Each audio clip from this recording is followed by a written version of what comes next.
Hi everybody, I'm Ryan. Today we're going to talk about Worldspine Wurm Creativity, the card choices, what the deck exactly does, and how to play the deck.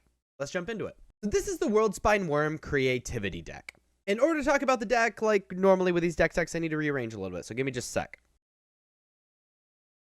Okay, so effectively what this deck is trying to do is creativity for 2 into Worldspine Wurm and Xenagos. Creativity is X and 3 red. It says destroy X target artifacts and or creatures. For each permanent destroyed this way, its controller reveals cards from the top of their library until an artifact or creature card is revealed and exiles that card. Those players put the exiled cards onto the battlefield, then shuffle. So if we X is 2, or we can X is more if we're worried about them removing something in response, which is a way to interrupt creativity, the only creatures or artifacts that we play in our deck, besides sideboard cards, which we'll talk about in just a minute, are Worldspine Wurm and Xenagos.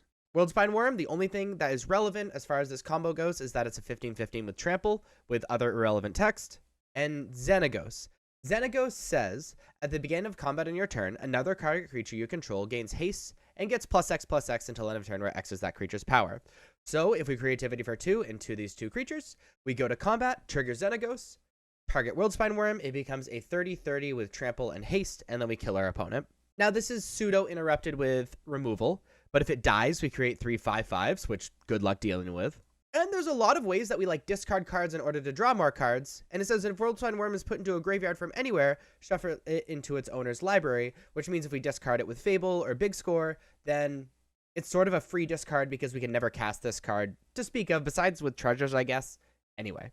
So we protect this combo with counter magic and removal to kind of slow our opponent down. Our removal is pretty solid. Fire Impulse, really obvious removal. We have mostly spells because we're kind of limited to mostly spells because of creativity. So we often turn on Spell Mastery to slow down our opponents. Same thing with Spikefield Hazard. Also making sure we hit our land drops is super important because our deck does not function without 5 lands. So Spikefield Hazard being a removal and a land is great. And then Volcanic Spite is a really cool removal spell where it's 2 mana, deal 3 damage to a creature, planeswalker, or battle. And then we can put a card from our hand to the bottom of your library. If you do, draw a card. So a lot of the cards in our deck kind of don't do anything. So being able to filter those random cards or extra lands we draw or something like that is great alongside removing something with Volcanic Spite. But mostly the reason this card is in our deck is we can't creativity for 2 to kill our opponents if Xenagos or Worldspine Wurm are in our hand. So being able to Volcanic Spite, put Xenagos/Worldspine Wurm on the bottom of our library, kill something, draw an extra card is really, really valuable because it means we can combo because our Xenagos and /Worldspine Wurm are back in our library. We remove something and we dig deeper into doing more stuff. Counter Magic Suite is pretty self-explanatory. 3 make disappear, 1 negate, 2 spell pierce, just kind of stopping our opponent from doing things. Counter Magic is really good against us because we only have 1 card that actually matters. So being able to protect that 1 card is very important. And then we have a bunch of ways to dig through our deck, get that card advantage, and make sure we can cast that creativity. So first off is Fable of the Mirrorbreaker. Fable of the Mirrorbreaker is, you should know about this card already, but it's Saga. Create a 2/2 red goblin shaman creature token with whenever this creature attacks, create a treasure token. Its second chapter is discard up to 2 cards if you do draw that many cards, which is, by the way, great alongside Worldspine Wurm, being able to get rid of Worldspine Wurm, shuffle it back in, and then draw cards or replace it. And its third chapter is exile the saga, then return it to the battlefield transformed under your control. And its opposite side is kind of irrelevant in this deck unless you somehow only have a Worldspine Wurm on the battlefield. But we can tap it and pay 1 to create a token that's a copy of another target non-legendary creature you control, except it has haste. Sacrifice it at the beginning of the next end step. And then we have Big Score, which is 4 mana instant, so we can do it at the end of our opponent's turn if we wish. An additional cost to cast a spell, discard a card. Again, there's a lot of cards in our deck that don't really do anything on their own, so being able to discard is totally fine, especially if it's a Worldspine Wurm.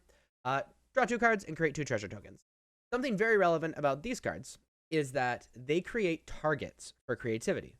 The Goblin we get off of Fable of the Mirrorbreaker and Reflection, and the 2 treasures we get off of Big Score, plus the tokens we can get off of Sokenzan and the tokens we can get off of Mirax, are the things that we target with creativity in order to start flipping through our deck and combo our opponents. So that's something to keep in mind and very relevant. Also playing 4 Impulse to be able to kind of filter through our deck. Look at the top 4 cards of your library, put 1 of them to your hand and the rest of the bottom of your library in any order. And then 1 Dig Through Time. Dig Through Time's a 1 of because we need our cards to do things. And remember, we're a combo deck, so we're not playing the long game. Be able to cast multiple Dig Through Times. By then, hopefully we've cast a creativity and killed our opponent. But 1 of is really good, especially if you're discarding cards with Fable and Big Score and stuff like that, and casting all these really cheap removal spells and counter whatnot. Delve It's 8 mana, but has Delve, so you can cast it for 2 blue and exile any 6 cards from your graveyard if you wish.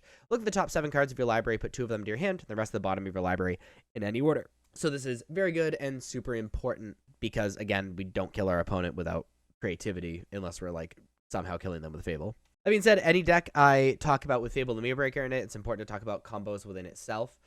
It's important to say that if you have multiple Fables, especially if you're able to flip them, it's very powerful that at the end of your opponent's turn, have your reflection of Kiki-Jiki copy the other reflection of Kiki-Jiki, which creates another reflection, and then just use all of your mana to continue to make copies, and you make a bunch of copies. And then it says until the next end step. So if you do it on your opponent's end step, you're allowed to untap. They no longer have summoning sickness, and you can attack with them. So that's like a really cool combo-y way to kill. And it's really important to mention that in like all of the decks that play Fable and Mirror Breaker. So again, the overall strategy of the main deck is to slow our opponent down, protect our combo, dig through our deck so that we can hit our combo, make sure Worldspine Wurm and Xenagos end up back in the deck, creativity for 2, and attack with a 30-30 trample haste.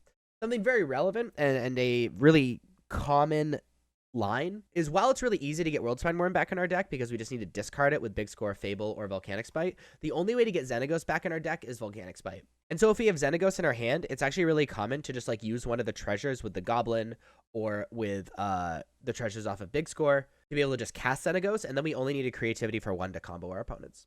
Something relevant to think about. As far as our sideboard goes, sideboard's pretty straightforward. Aether Gust for anything that has red or green spells we care about. Disdainful Stroke, things got mana value 4 or greater that we care about. Negate is really good to like protect our combo and like win counter wars. Same thing with Mystical Dispute, but it's also pretty good against spirits. Now the Shark Typhoon Hullbreaker Horror kind of combo is basically for against decks that are really good at interrupting our combo. So these are for like Thoughtseize decks or for counterspell decks or things like that. Being able to just cast a Shark Typhoon and have another threat besides creativity is very powerful, but also creativity into Hullbreaker Horror. Very often we bring into Hullbreaker Horror and take out these Worldspine Wurms post-board to sort of juke our opponent in like to us playing a more of an is-it control game rather than a combo game. Now, bringing in the Hullbreaker Horrors is a little interesting, actually, because very often you might want to like side back in the Worldspine Wurm Xenagos after you showed Hullbreaker Horror in game 2. There's sort of a mind game thing going on. But again, it's mostly for decks that are really good at interacting with your combo. Thoughtseize or counterspells. Rending Volley, you know, for Greasefang, Mono White Humans, Spirits, stuff like that. And is Brotherhood End is good against decks that are going very wide. So there you have the Worldspine Wurm Creativity, Temur Creativity, whatever you want to call it, deck. If you like this video and want more videos like this, please be sure to like and subscribe. Check me out on social medias. Links are above me and in the description. Thank you so much for watching. I'll see you next time. Bye-bye.